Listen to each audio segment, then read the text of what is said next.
right now. Here we go. Hey. We There are we go. live. Better late than never, team. We're here. If you've been waiting for us, thank you for your patience. Without Kurt here, we're just, trying to make it work, but we're here. We're Here we here. So are. please drop a chat, drop a note if you're here. We are so excited to have the wonderful, the amazing Kati McDermith on the show today. Kati, hello, how are you? Hello, everybody. I'm great. Thanks for having me on, guys. I'm really excited. Yes. And Damon's here. Oh, other side. Yep. Damon, We get to it's point great to that see way here and you. see who's here. It's Yeah. been a while since I've seen you. You've been traveling around the country. You've been Yep. all over the Western land, like Yep. everywhere. It was fun. It was fun. Yeah. So But today we're going to talk about some good stuff. Good we stuff. are. We are. I don't know, Kati, if you noticed, I'm wearing my purple in honor of Stroke Awareness Month. I guess purple's the color. Ah, I So didn't know that. yes. So this is going to be such a great conversation. First of all, I just want to just thank you for your vulnerability and coming on to share your story. And I think that there's so many people out there that can benefit from this. Stroke is the second leading cause of death in this country. And I didn't realize that every 40 seconds someone suffers from a stroke in the United States, which is Wow. Yeah. huge. I mean, it's just, Devastating. yeah, it's such a huge public health issue. So I think it's just such an honor for you to come on the show today and share what your experience has been and help our listeners really learn and understand and know what they can do to prevent stroke. What are some of the signs that you can be watching out for your loved ones, and what are some of the risk factors. But before we go there, I have a little bit of an off-topic question for you, Okay. non-stroke related, okay? And I know when Kurt's here, he always asks the hero question. So I'm going to let him keep that one because that's Okay. like little There you baby. go. So my question for you is, okay, I believe that every person has a spirit animal, okay? Everyone has Okay. a spirit animal that is Great. like your personality, how you look, whatever the case may be. Everyone has their own spirit animal. And on our team at DMG, everyone on the team, we all know each other's spirit animals. And it is, I'm the horse. We have someone else on the team who's the owl. We've got a cat on the team. We've Ooh. got an eagle. You guys could probably guess who that eagle is. So we've got a lot of, so I want to know, Kati, what is your spirit animal? If I had to think about this one. And I want to hear what you guys think my spirit animal would be because maybe you're a better judge. I was thinking maybe dog because I'm loyal and I get happy to meet new people. But yes. for the month of May, anyways, I think I'm feeling like a phoenix.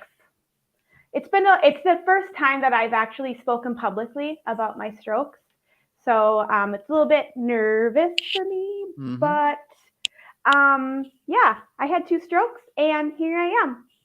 So I think a phoenix will fit. There you go. I love that, rising from the ashes, and such courage, such bravery to be able to come on and talk about what you experienced. So cool. I love it. Kati the Phoenix. You will forever be the Phoenix to me. That's Okay. amazing. So let's talk about it. Tell us a little bit about why stroke awareness is so important to you. I would love to dive into your journey and what your Yeah. experience has been with stroke specifically. So tell us about that. Yeah. It was nothing that I ever expected would ever happen to me. Um, I am a fairly healthy individual, or I was, anyways. I don't have high blood pressure or high cholesterol or diabetes or any really stroke risk factors. So it really was a shock to me and my family and my friends when they found out that I did, in fact, have not just one, but 2 strokes in 1 month.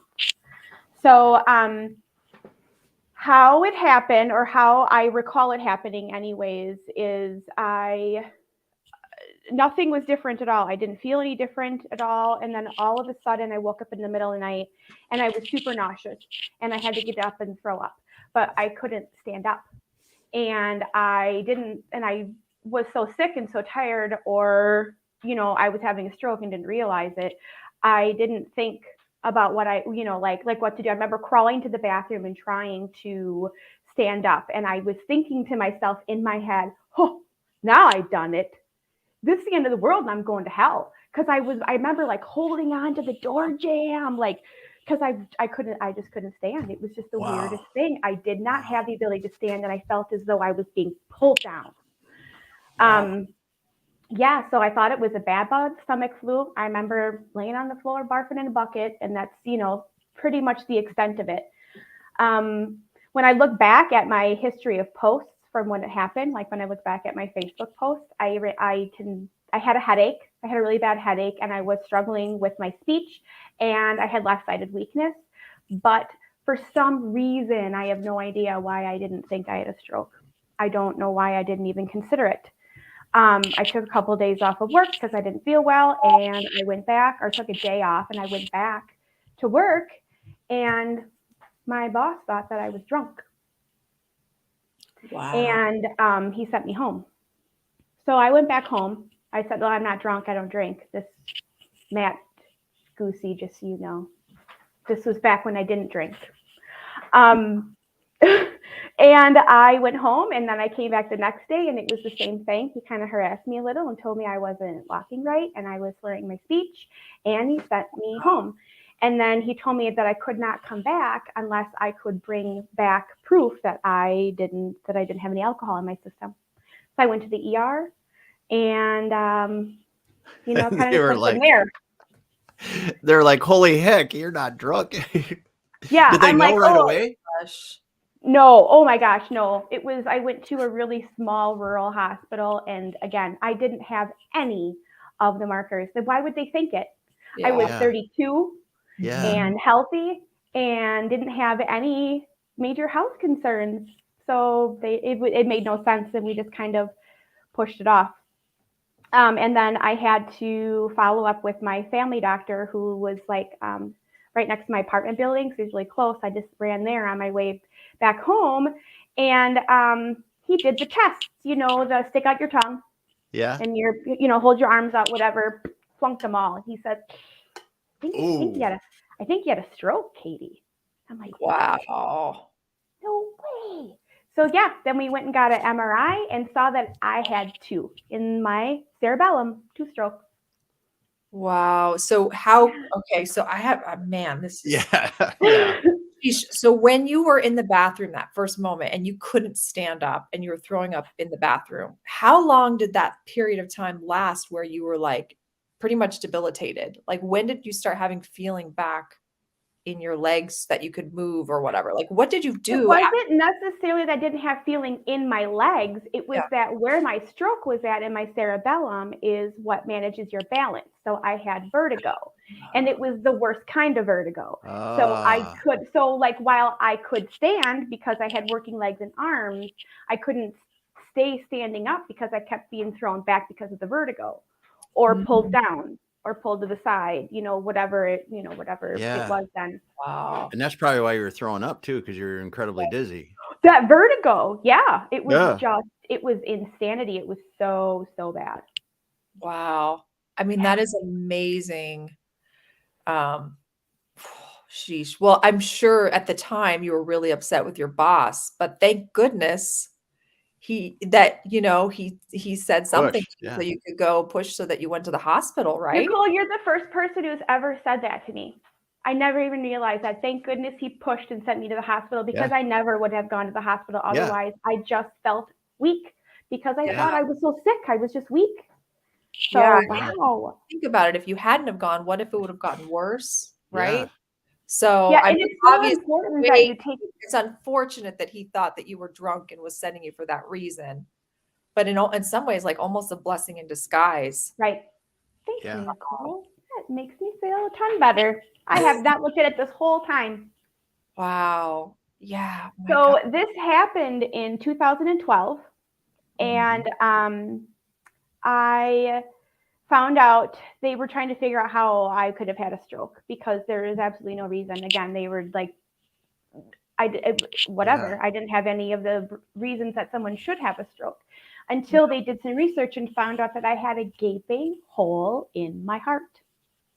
Oh, wow. So when you are in the womb, you have no septum in your heart. It's kind of open because you need oxygenated blood to come from the mother to get oxygen throughout your body. When you're born, that it closes. And then your blood has to go into your lungs to get oxygenated to go back up to your brain. Well, in me, that hole never closed. And quite frankly, in a lot of people, that hole doesn't ever close. So it doesn't cause a problem for a lot of people, but ladies who are on birth control may need to know this. So I think that is what happened. I was on birth control when it happened or before it happened. I don't know if I was at the time, but before it happened, shortly before I had been on birth control. So that could have been the cause of the actual clot. But clots themselves are naturally occurring in your body. So your lungs' job is to grab the clots. There's chemicals in your lungs that bust up the clots and then send the oxygenated blood to your brain. But in me, it just went bloop right on up. Wow. Yeah. And that's funny because birth control pills is when I was researching this before, is one of the risk factors for stroke is if you're taking birth control pills. In fact, I actually have, since I have a blood clotting disorder and I can't take birth controls for that very reason because I have the same kind of a risk factor. That's crazy, Katie. Yeah. So what? Go ahead, Damon. No, it's funny you say that. My family has a history there. I forget the name of it, but I was tested for it. I don't have it, but I've got brothers and sisters that have blood clotting that we have markers in our family. I bet it's factor 5 Leiden or something like that. That's what it is. That's exactly what it is. I have it. You too? Yeah. Wow. Yeah. You got to be really careful. My sister has it and my parents. Yeah. Wow. Well, Katie, so you had 2 strokes. So tell me, what was your reaction when you were in the hospital and the doctor said we can confirm you had 2 strokes? What was your immediate reaction and what were you thinking at that time? Were you completely shocked and just like it really was a lot of fear.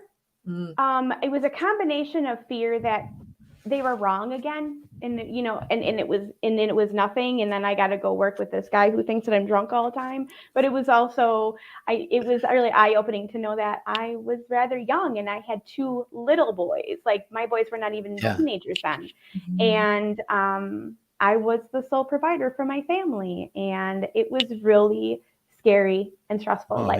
Oh no, we never counted on me going down. I'm the one who holds everything together. No one ever counted on me going down, and no backup plans were in place.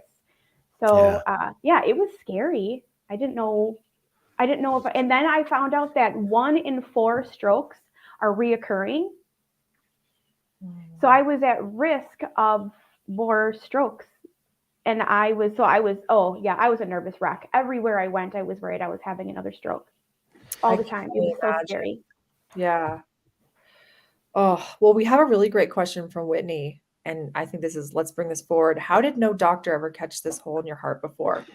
Well, it's fairly normal. When you are little and the doctor's listening, he says that he might hear a murmur. And a murmur is normal for a short amount of time. And that's what that is. That murmur is a sound that your heart makes when the blood's being through and not going down through your lungs and up.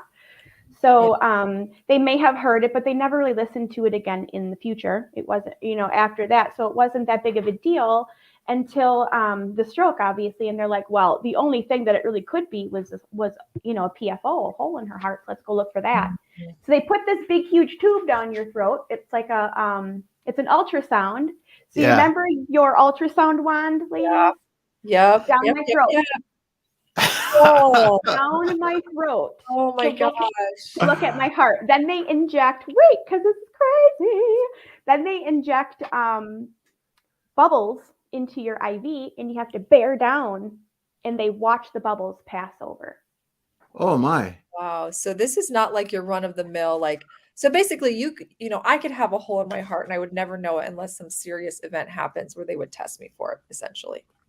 Yeah, there is a really easy way for you to tell if you likely have one. I think it's called transient migraine. So if anybody ever gets those spots in front of their eyes, the auras, but doesn't really get a headache with it, Mm, That is a transient migraine, and that is a pretty good sign that you may have a hole in your heart. So, and interesting. those are the migraines that I've always suffered from. Rarely do I ever get like head pain with a migraine, but I always had these big auras that would just block my vision, and I would be down for a couple hours, and it would go away. Mm, wow. Well, we have a lot of people who are sharing some love. I want to recognize. Yeah. We've got Dave Chrysler here. Hi, He's Dave. Hi, popped Dan. in. Yep, we've got Dan here. We've got Nancy O'Leary who says how scary that was. We've got John's in the house. We've got lots of you and then Julia Fallon says, I love the Phoenix. And Dan wants to know what he missed. Dan, you don't worry, you didn't miss a thing. Diane Byers here. Hi, And Diane. Dawn, here we go. So love seeing everyone here. Mm-hmm.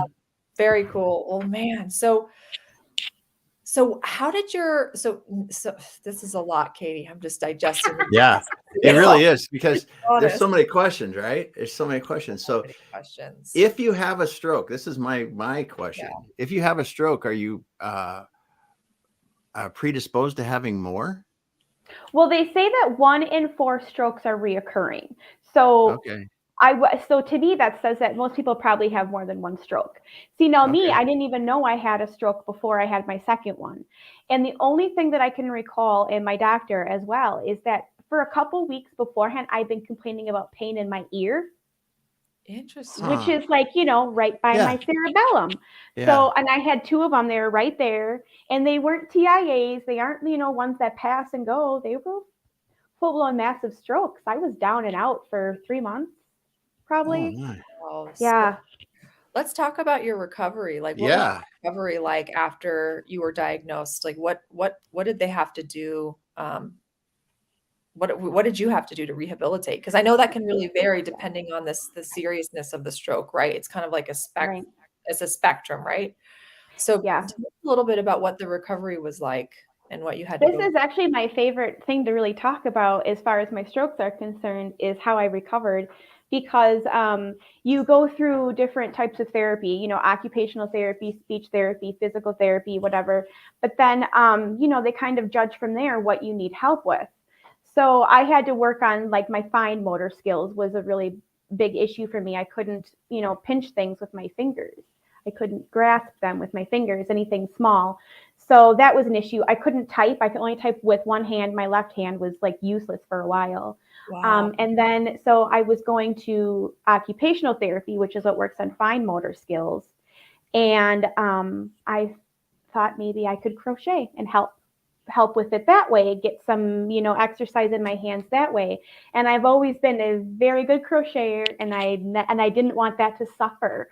So I'm like, there's no way I'm going to be able to crochet again if I can't use both hands. So I practiced and practiced and practiced that way. And I swear that's what got my hands back up to speed, was the crochet. It's got to be. There's a friend of mine, Andrew Deutsch, that had a brain injury, and he started knitting. And he said it was the thing that got his hands working again. Yeah, and I can't knit because it's 2 different sides. Like, it just messes with my brain. I can't knit anymore. I mean, I don't even know. I could probably knit a little, but not great. It would be very, very poor knitting.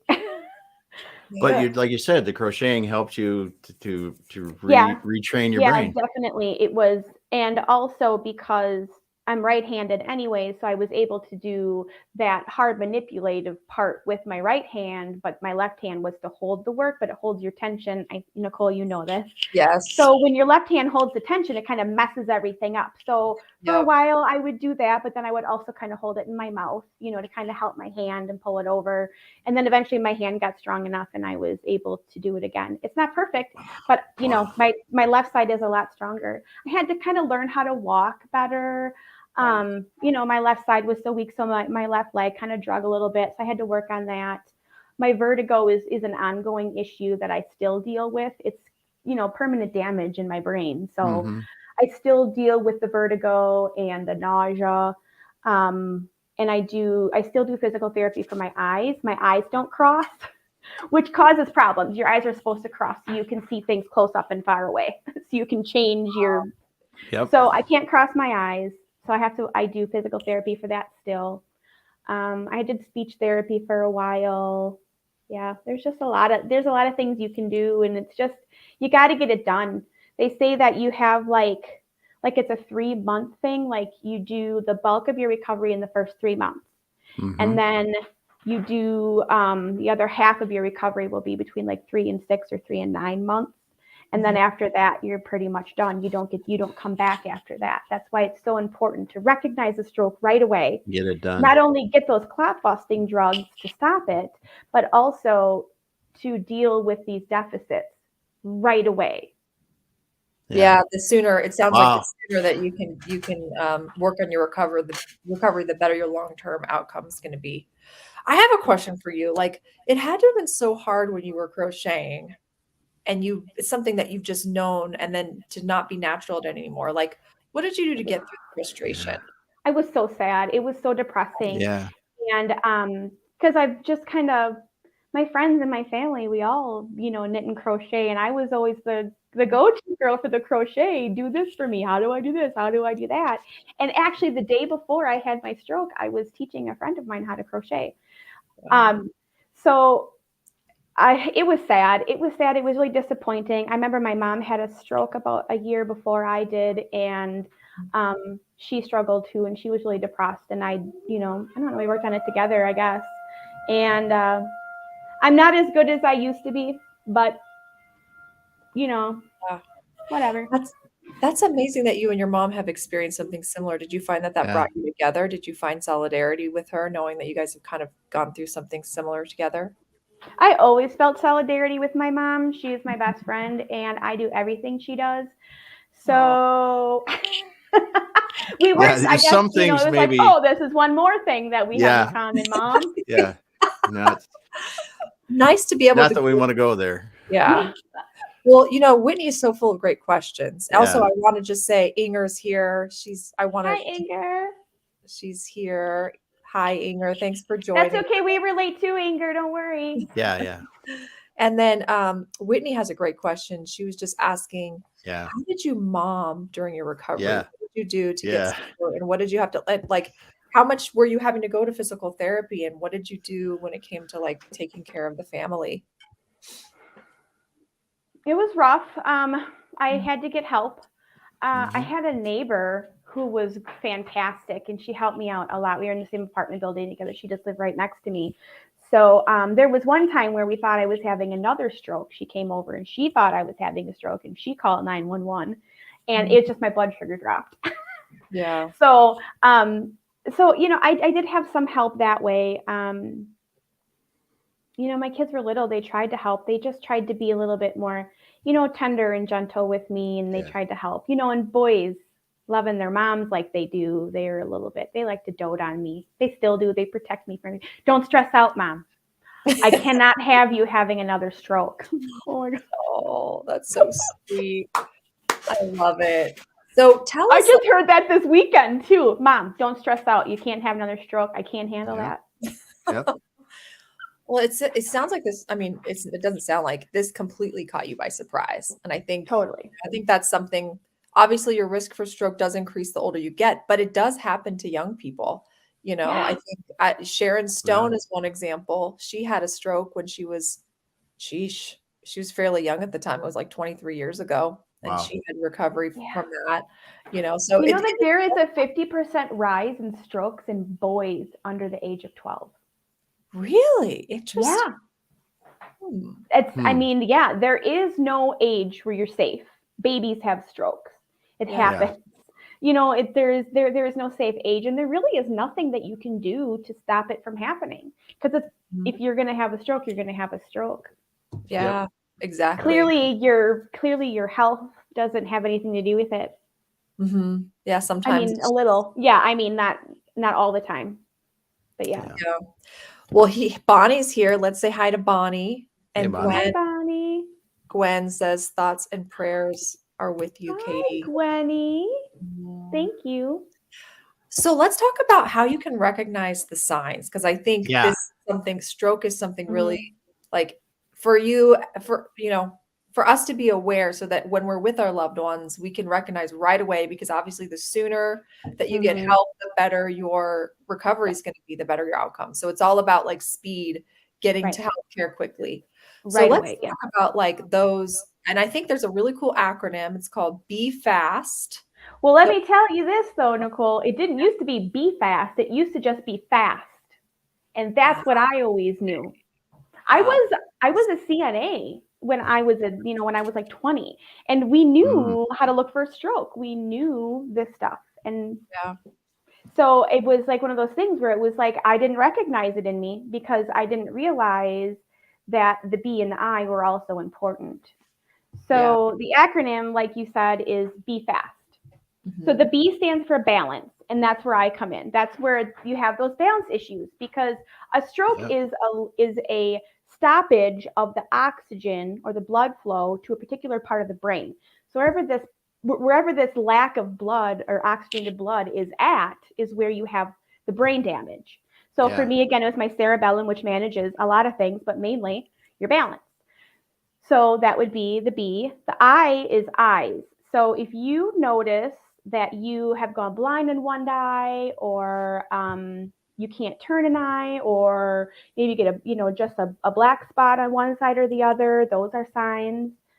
The F is face. Face is a really good tell, because even if you're having a minor stroke, the face still droops.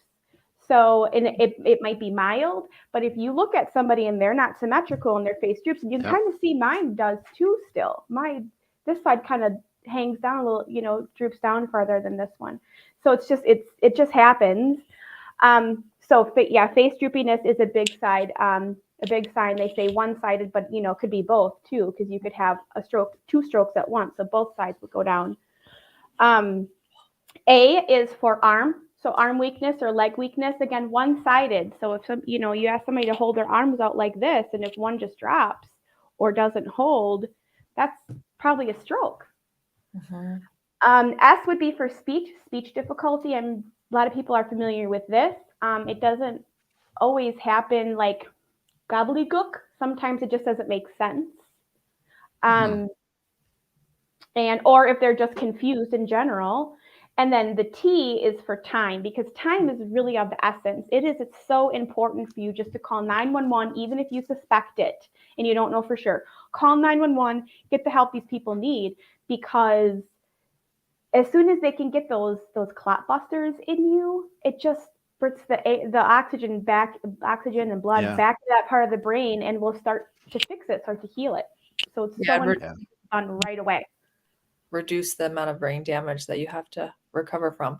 That's awesome. So everyone, be fast. So balance, eyes, right? So balance. If you're feeling like uncoordinated, or someone you're with is feeling that way, eyes, you've got blurry vision. That's that just comes on quickly, right?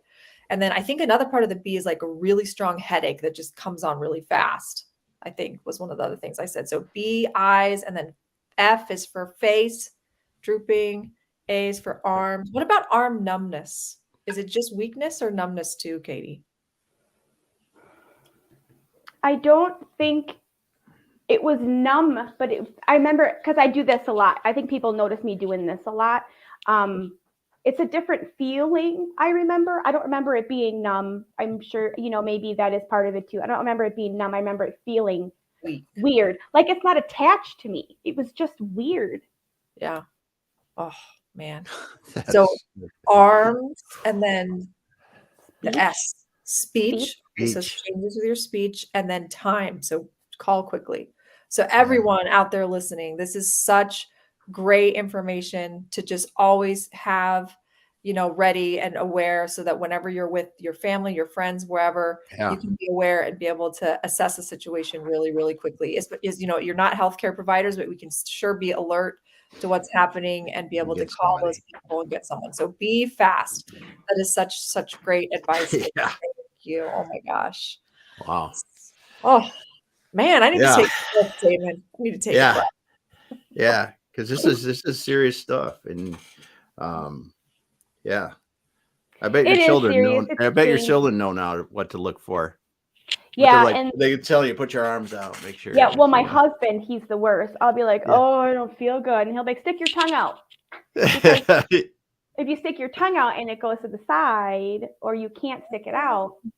So yeah, he does that all the time, or he'll be like, put your arms up. But the other one was to touch your nose. If you can go like this, you know, just, I couldn't do that. I'd be like, oh my gosh. Yeah. But it's great though, because I mean, what you said, you could tell, stick your tongue out at me. How long does that take? 10 seconds? Mm-hmm. And you can go ring a 911 because we aren't screwing around. Because I mean, everything everyone says about stroke is like time. Get there. Well, it happens like this. It just happens. And that clot or that burst, whatever it is still happening. Mm-hmm. You've got to break that clot up. You've got to break it up so that you can get the blood and the oxygen to it. Yeah. We've got some great comments coming in here. So Gwen says annual physicals and checkups are so important. Absolutely. I think, you know, talking about prevention, some things, and I'm sure it's just like limiting your alcohol, you know, smoking obviously is a huge risk factor, making sure that control. Yep. Birth control. So be thinking about that, because birth control does increase your risk for blood clotting. And then of course, exercising is a great thing to prevent stroke. So thank you, Gwen. And then Bonnie says, this is such important life-saving information. Thank you for sharing. Yep. I think this is just so brave and courageous of you, Katie, to come on in a public space like this and share what is such a personal health journey that you've been on. And I just commend you for having the courage to share this. There's so many people out there that are listening that are going to benefit from what you've shared today, that now know what the risk factors are and what the signs are and how to watch for it that maybe they would have never known. So what you're doing is incredibly courageous, because it's also just helping so many other people out there. So thank you. And then Bonnie says everyone should save this to refer back to it. Agree 150%. Inger says, such great info. Thank you, Katie. We must be alert and aware of how strokes can come on. Thank you, Inger. You're absolutely right. And then John comments for her husband. Yeah. That's why he's doing it. He does. They do. They all do. My husband and my sons and my friends, they're just always checking on me. You know, if I'm walking a little funny, someone says something, do you feel okay? So Yep. And then Bonnie says, appreciate your vulnerability. You're helping a lot of people. So thanks, Bonnie. Just so tremendous. Yep. So what do you think? How can people get involved, Katie? I know it's Stroke Awareness Month this month. What are you doing? Like, now that you've been through this journey, what are some things that you do to kind of like get involved, or how can people get involved in this, in their communities? Or is there anything that you would recommend for people who maybe have people in their family who have suffered from stroke? Maybe that's something we can talk about, is like, what can family and friends do to support stroke survivors? And what, you know, what are some things there? I have not found like any like community outreach or anything, which is really disappointing, because I still actually search for help with like my budgeting. I struggle with numbers. So like I all the time miss up any numbers, like dates and times. If they're all numbers, I'm going to mess them up, you know, if I see them. So like I've been trying to find help with some things. It sure would be nice if my bank would like help me and check my stuff out and make sure I'm doing okay with my numbers, which is really a bummer that I can't find it. So I have just been helping others who are suffering, who have suffered from the stroke and are still suffering. For example, one of my neighbors down the road, he had a massive stroke, and I help him out. I help make some meals, whatever. But then he always needs help with his computer, so I'm the IT girl. So he calls me to come and help him with his stuff like that. But yeah, I just, you know, help people out. If you know people who have had strokes, help them and give them time. And you know, they might need help walking their cart out to their car. They might need help picking up bags. You know, they might need a hand opening a door. Like, you just don't know. So if you, you know, I don't know. I guess that's the best way that I can do. Just be aware and help others out. Katie, the manufacturer girl and the IT girl. I love it. Oh my gosh. It's amazing. And I think it's just so great that you have kind of like taken it on yourself to try to find others who have gone through it, to try to see how you can help them, What does your family do to support you now? I know your husband, it sounds like he's really like involved in making sure and He stick just your likes tongue to make out. sure that I'm okay. Yes. Yes. Thank you Um, for that. yeah, I don't know how they support me. They just, it's been so long. It seems like I just don't even notice that there's such a difference. But I think that they give me a lot of space to be forgetful or to have like weird outbursts of emotions. These are all things that people suffer from who've had Yeah. a stroke. Yeah. If I can't spit my words out, if I'm having a hard time finding that word in my head, they just give me a second. They don't offer ideas or suggestions. They just give me a second, So those are the kind of things that they do. It's wonderful. They're giving you a lot of grace, which Mhm. is such a huge thing for and skill for them to learn. Yeah. Incredible to have grace for Yeah. you. And then also you've probably learned a ton of grace for yourself too. No. Just in-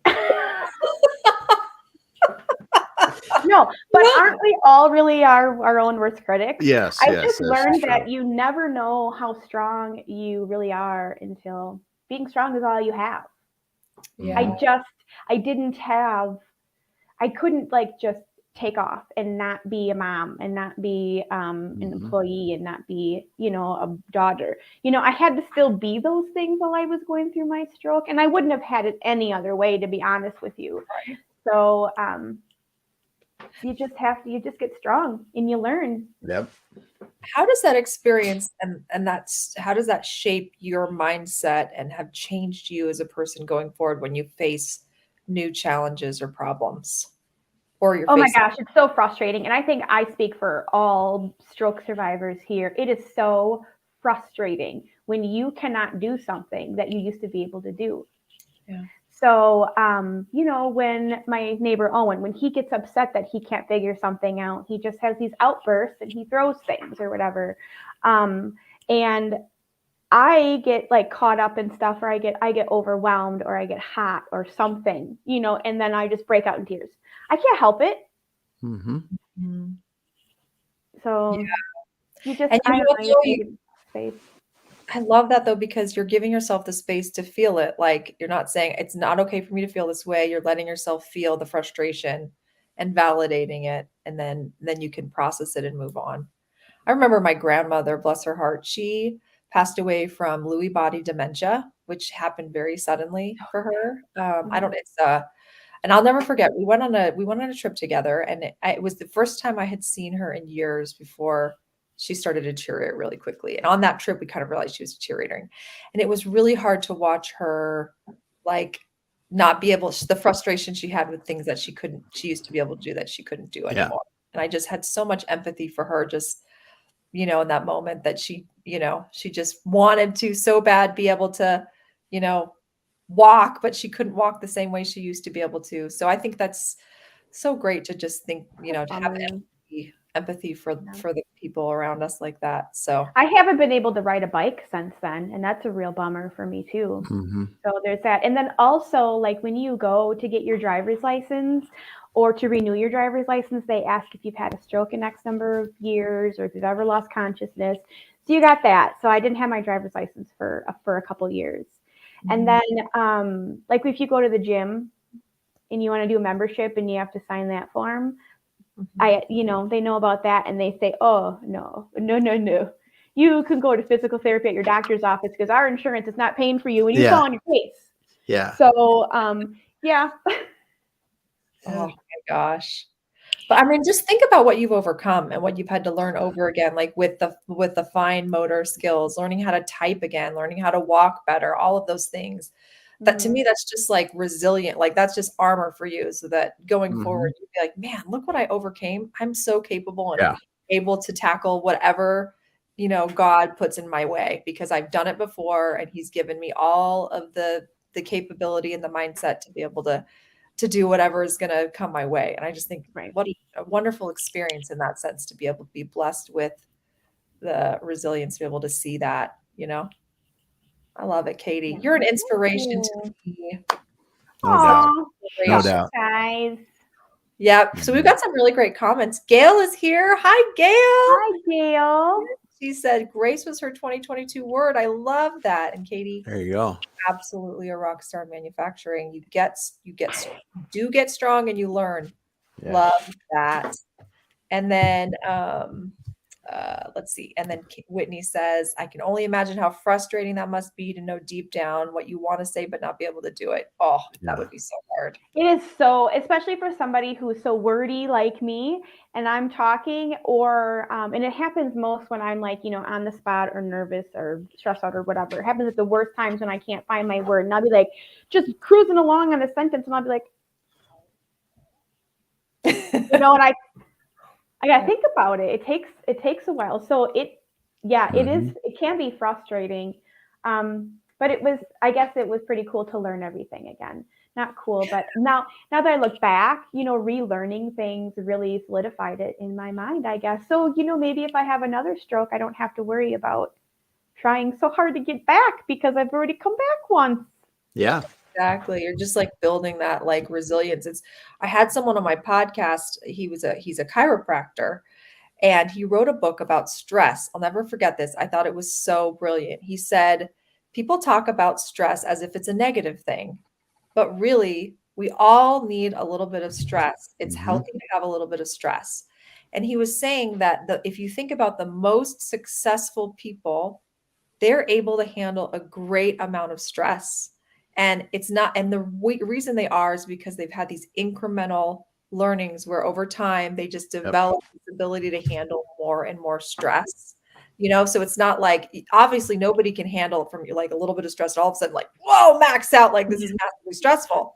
But it's like those little like things that we can even intentionally do to like add stress in a healthy way, little by little, to be able to develop that. And I just thought that mindset was I was so fascinated. It's like building muscle, strengthening your muscles. Yes, it is. Yeah, you just need a little bit of stress in there. Just a little, though. Yeah. Just a little. Yeah, just a little, A little. And even in your case, when you had this massively stressful event, think about like how even still, you still were able to overcome it. And, now you're capable of handling so much more because of it. Yeah. So I'm so glad I got my heart fixed finally 2 or 3 years ago in June. Nice. So it was a long time coming. When I first had my stroke, they weren't able to just fix that hole. They didn't, it wasn't like allowed. So things have changed. I entered into a trial. That was cool. You go in and I literally draw a name out of a toilet hat, You draw a little thing out, and it was either you got to enter to the trial or you had to do aspirin therapy. And the trial would be to get this implant that would close the hole in the heart. But the other one being aspirin therapy is as a blood thinner. So because you have a stroke, for a certain amount of time, you have to be on a blood thinner. So I was on Coumadin for 6 months, maybe something like that. And then after that, it was just aspirin therapy. And I never did have a reoccurring stroke. So the aspirin therapy worked. Aspirin is great. Everybody take an aspirin every day, unless your doctor tells you not to. Take an aspirin every day. So then I had to just sit for years without doing anything with my heart. And then finally I got a phone call from someone saying, I think you can get your heart fixed. A girl that I knew in Missouri, something similar happened to her, and she got hers fixed. And I'm like, how'd you get yours fixed? Did you get in the trial? And she's like, there's no trial anymore. The trial's over. It was successful. Now everybody gets to have their holes fixed. Nice. So I went in and got it done, and that was great. Oh, that's awesome. Nice. What a relief to be able to have that taken care of. That's so cool. Yeah, and they only had to go up through my leg with the camera. And in the beginning, they were saying that they would have to do open heart because they had to get to the septum. And my whole septum was not there. I just did not have a septum. It was the complete loss and things. I don't even know what it was. So now I have a big old metal bar in the middle of my heart. Wow. There you go. Love it. Man, you're getting so much love, Katie. Yeah. You are truly an overcomer. 100% agree. And then Igor says, honestly, we all have stress, but what matters most is how we approach and manage it. Very well said. You're absolutely right. And you love that. And then Diane always has such wonderful stories to share. I feel like every time we come on the show, she's got. I love Diane. I know. She has 2 family members that had a stroke, one from not taking their heart medication for fibrillation issues, and then one had a bleed. And so support for family and stroke patients is so important and not readily available. Katie, you're a trailblazer. Love you for sharing. You are amazing. Thank you, Diane. I think Thank Diane you, raises a good Diane. point that there are folks out there that are older, that are at increased risk for stroke, and so it is really important that, if you have diabetes, for example, which is a risk factor for stroke, Yes. if you have high blood pressure, if you have high cholesterol, if you are a smoker, that you got to make sure you take your medication, right? So if you're diabetic, you got to take your medication that don't sleep on that stuff. That's going to help you. So like for those people that do have those risk factors, and 1 in 3 Americans has either diabetes or high blood pressure or high cholesterol. So, that's a lot of people that are, that really need to be paying attention to this stuff. So I love that, Diane. Thank you for sharing. You said in the beginning that stroke was the 4th leading cause of death. I found out that stroke is the leading cause of disability. Oh, wow. Yeah, that makes a lot of sense because I imagine the recovery time for it. In your case, I think there's some people that have such massive strokes that it's just, I can't, I have a dear friend of mine actually who was very high performing. He was like an executive, very, high functioning.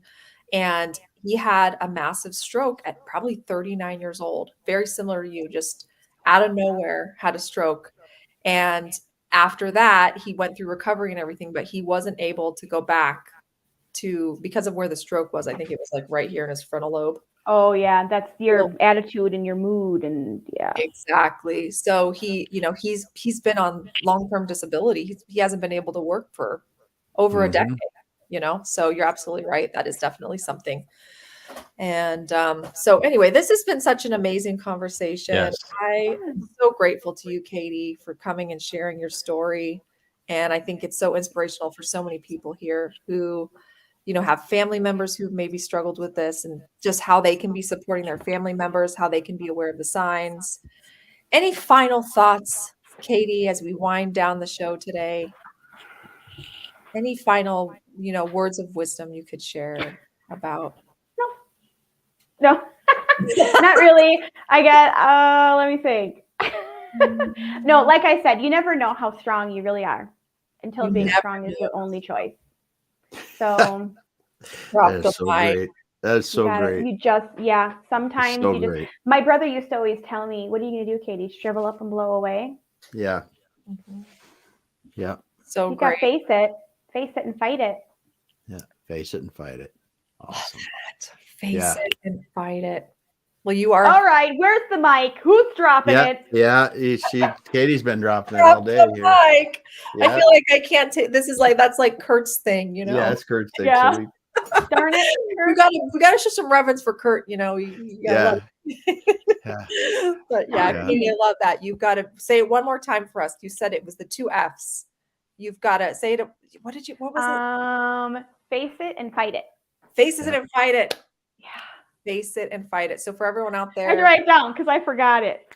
We are all going to encounter those unexpected trials of adversity that are going to be thrown in our face, like what happened with Katie. Every single one of us here has had them, and we can expect that they're going to happen again. I think that's like life, right? Yep. So I love your advice, Katie. Face it and fight it. Whatever comes your way, just prepared to face it and fight it. And be fast. And be fast. I love it. Love it. Well, I think Diane has a really great comment here I want to show here before we close out the show. Face it and fight it. Her dad was told he would never walk again, and he said, watch me, and he walks and drives today. Yep. Love that. That's beautiful. Thank you, Diane, for sharing. That's a really great way. I'm a watch me girl too. Oh, really? Mm-hmm. Yeah. Exactly. What a great way to end. And I think that the message that I hope people take away is just the incredible hope and positivity that you've brought to this show and to your experience and your journey. Is just, you just are so full of hope and sunshine and positivity and just faith in the future. And so I just think hopefully everyone walks away with a little piece of that Katie magic and they take it with them.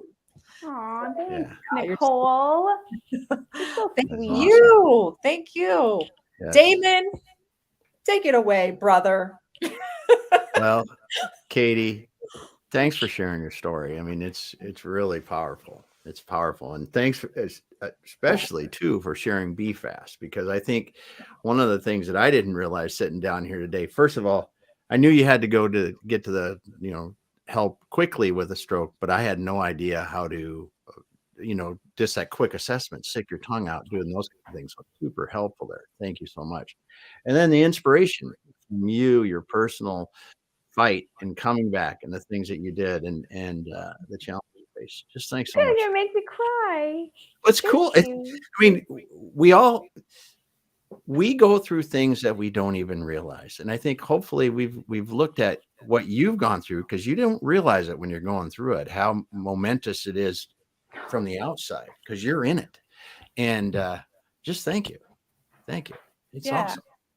Well, thank you for giving me a safe stage to talk about it. This is the first time I've ever talked about it publicly. So this. So this is awesome. Thanks for giving me a space to do it, because I'm talking about it all month. So now I feel a little bit better.